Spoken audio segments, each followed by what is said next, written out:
ನಮಸ್ಕಾರ ವೀಕ್ಷಕರೇ, ಒಂದೇ ದಿನದಲ್ಲಿ ನಾಶವಾದ ಜಗತ್ತಿನ ಶ್ರೀಮಂತ ನಗರದ ಕುರಿತು ನೀವು ನಿಜವಾಗಿಯೂ ನಂಬಲು ಸಾಧ್ಯವಾಗದ ಶ್ರೀಮಂತ ಇತಿಹಾಸ ಹೊಂದಿರುವ ಹಂಪಿಯ ವೈಭವವನ್ನು ನಾವಿಲ್ಲಿ ನೋಡೋಣ. ತುಂಗಭದ್ರಾ ನದಿಯ ತೀರದಲ್ಲಿರುವ ಕಲ್ಲುಗಳು ಸಹ ಮಾತನಾಡುತ್ತವೆ. ಅಂತಹ ಒಂದು ಸ್ಥಳ ಇಂದಿಗೂ ಕೂಡ ಜೀವಂತವಾಗಿದೆ ಅಂತ ಹೇಳೋದಕ್ಕೆ ಸಾಕ್ಷಿನೇ ಒಂದು ಕಾಲದಲ್ಲಿ ಜಗತ್ತಿನ ಶ್ರೀಮಂತ ನಗರಗಳಲ್ಲಿ ಒಂದಾದ ಹಂಪಿ. ವಿಡಿಯೋದಲ್ಲಿ ಮುಂದುವರಿಯುವ ಮುನ್ನ ಯಾರೆಲ್ಲ ಇನ್ನೂ ಕೂಡ ನಮ್ಮ ಚಾನೆಲ್ನ ಸಬ್ಸ್ಕ್ರೈಬ್ ಮಾಡಿಲ್ಲ, ಎಲ್ಲರೂ ಕೂಡ ಸಬ್ಸ್ಕ್ರೈಬ್ ಮಾಡಿ ವಿಡಿಯೋನ ಸ್ಕಿಪ್ ಮಾಡದೆ ಕೊನೆಯವರೆಗೂ ನೋಡಿ. ಇಷ್ಟ ಆಗಿದರೆ ಲೈಕ್ ಮಾಡಿ, ಕಾಮೆಂಟ್ ಮಾಡಿ, ವಿಡಿಯೋನ ಆದಷ್ಟು ಶೇರ್ ಮಾಡಿ ಅಂತ ಹೇಳ್ತಾ ವಿಡಿಯೋದಲ್ಲಿ ಮುಂದುವರಿಯೋಣ. ಹಂಪಿ ಕರ್ನಾಟಕದ ಕೊಪ್ಪಳ ಜಿಲ್ಲೆಯ ತುಂಗಭದ್ರಾ ನದಿ ದಡದಲ್ಲಿ ಇರುವಂಥದ್ದು. ಇಲ್ಲಿರುವ ದೊಡ್ಡ ದೊಡ್ಡ ಬಂಡೆಗಳ ರಾಶಿ ಮತ್ತು ನೈಸರ್ಗಿಕ ಕೋಟೆಗಳಂತೆ ಕಾಣುವಂತಹ ಬೆಟ್ಟಗಳು ನೋಡಲು ರಕ್ಷಣಾತ್ಮಕವಾಗಿ ಸೂಕ್ತವಾಗಿತ್ತು. ಇದೇ ಕಾರಣದಿಂದ ವಿಜಯನಗರ ಸಾಮ್ರಾಜ್ಯದವರು ಇದನ್ನು ತಮ್ಮ ರಾಜಧಾನಿಯನ್ನಾಗಿ ಮಾಡಿಕೊಂಡಿದ್ರು. ಅದು 1336ರ ಕಾಲ. ದೆಹಲಿ ಸುಲ್ತಾನರ ಆಕ್ರಮಣದಿಂದ ದಕ್ಷಿಣ ಭಾರತ ಅಸ್ತವ್ಯಸ್ತ ಆಗಿತ್ತು. ಈ ಸಮಯದಲ್ಲಿ ಹರಿಹರ ಮತ್ತು ಬುಕ್ಕ ಎಂಬ ಇಬ್ಬರು ಸಹೋದರರು ವಿದ್ಯಾರಣ್ಯ ಸ್ವಾಮಿಗಳ ಆಶೀರ್ವಾದದಲ್ಲಿ ವಿಜಯನಗರ ಸಾಮ್ರಾಜ್ಯವನ್ನು ಸ್ಥಾಪಿಸಿದರು. ಅವರ ಉದ್ದೇಶ ದಕ್ಷಿಣ ಭಾರತದ ಸಂಸ್ಕೃತಿ, ಧರ್ಮ ಮತ್ತು ಸ್ವಾತಂತ್ರ್ಯವನ್ನು ರಕ್ಷಿಸುವುದಾಗಿತ್ತು. ವಿಜಯನಗರ ಸಾಮ್ರಾಜ್ಯ ಆರ್ಥಿಕತೆಯಲ್ಲಿ ಶ್ರೇಷ್ಠವಾಗಿದ್ದಂತಹ ಕಾಲ ಅದು. ವಜ್ರ, ಚಿನ್ನ, ಮಸಾಲೆ ಪದಾರ್ಥಗಳನ್ನು ರಸ್ತೆಗಳಲ್ಲಿ ವ್ಯಾಪಾರ ಮಾಡುತ್ತಿದ್ದ ಸಮಯ ಅದು. ಇದನ್ನು ನೋಡಿದ ಪ್ರವಾಸಿಗರು ಹಂಪಿ ರೋಮ್ ನಗರಕ್ಕಿಂತ ದೊಡ್ಡದು ಮತ್ತು ಶ್ರೀಮಂತ ಅಂತ ಕರೆದಿದ್ರು. ವಿಜಯನಗರದ ಇತಿಹಾಸದ ಪ್ರಖ್ಯಾತ ರಾಜನೇ ಶ್ರೀಕೃಷ್ಣ ದೇವರಾಯ. ಅವರ ಕಾಲವನ್ನು ನಾವು ವಿಜಯನಗರದ ಸ್ವರ್ಣಯುಗ ಅಂತ ಹೇಳ್ತೇವೆ.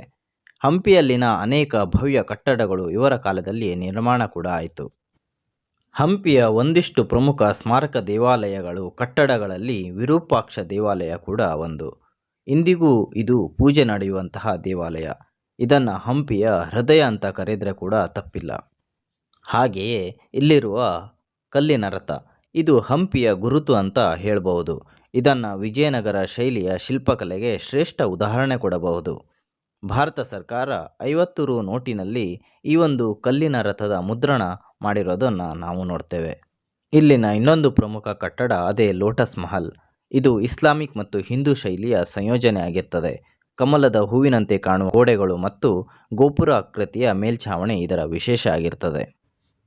ಹಾಗೆ ಹಂಪಿಯ ವಿಠ್ಠಲ ದೇವಾಲಯದ ರಂಗಮಂಟಪದಲ್ಲಿ ಇರುವಂತಹ ಸಂಗೀತ ಕಂಬಗಳು, ಈ ಕಂಬಗಳನ್ನು ಸಣ್ಣದಾಗಿ ತಟ್ಟಿದರೆ ಬೇರೆ ಬೇರೆ ರೀತಿಯ ಸಂಗೀತ ಸ್ವರಗಳು ಕೇಳುವುದು ವಿಶೇಷವಾಗಿದೆ.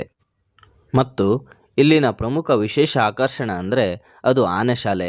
11 ದೊಡ್ಡ ದೊಡ್ಡ ಕೊಠಡಿಗಳನ್ನು ಒಂದೊಂದು ಆನೆಗಳಿಗೆ ನಿರ್ಮಾಣ ಮಾಡಲಾಗಿತ್ತು.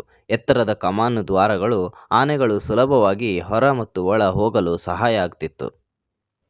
ಇವೆಲ್ಲವೂ ಕೇವಲ ಕಟ್ಟಡಗಳಲ್ಲ, ಇವು ವಿಜಯನಗರದ ಶಕ್ತಿ ಅಂತ ಹೇಳ್ಬೋದು. ಅದು 1565ರ ತಾಳಿಕೋಟೆ ಕದನ.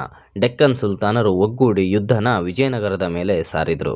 ಈ ಯುದ್ಧದಲ್ಲಿ ವಿಜಯನಗರ ಸೇನೆ ಸೋಲು ಕಾಣುತ್ತದೆ.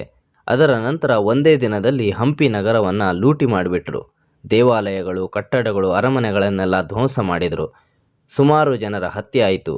ಇಂದು ಹಂಪಿ ನೋಡಿದಾಗ ಮಾತು ಬರದೆ ನಾವು ಮೌನವಾಗಿಬಿಡ್ತೇವೆ.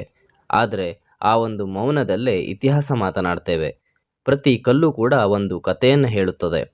ಹಂಪಿ ಕೇವಲ ಅವಶೇಷಗಳ ನಗರ ಅಲ್ಲ, ಅದು ನಮ್ಮ ಸಂಸ್ಕೃತಿ, ಶೌರ್ಯ ಮತ್ತು ವೈಭವ. ಒಮ್ಮೆ ನೀವು ಕೂಡ ಹಂಪಿಗೆ ಭೇಟಿ ಕೊಟ್ಟಿದ್ರೆ ಇಲ್ಲಿ ಕಮೆಂಟ್ ಮೂಲಕ ತಿಳಿಸಿ. ಮುಂದಿನ ವಿಡಿಯೋದಲ್ಲಿ ಮತ್ತೆ ಸಿಗೋಣ.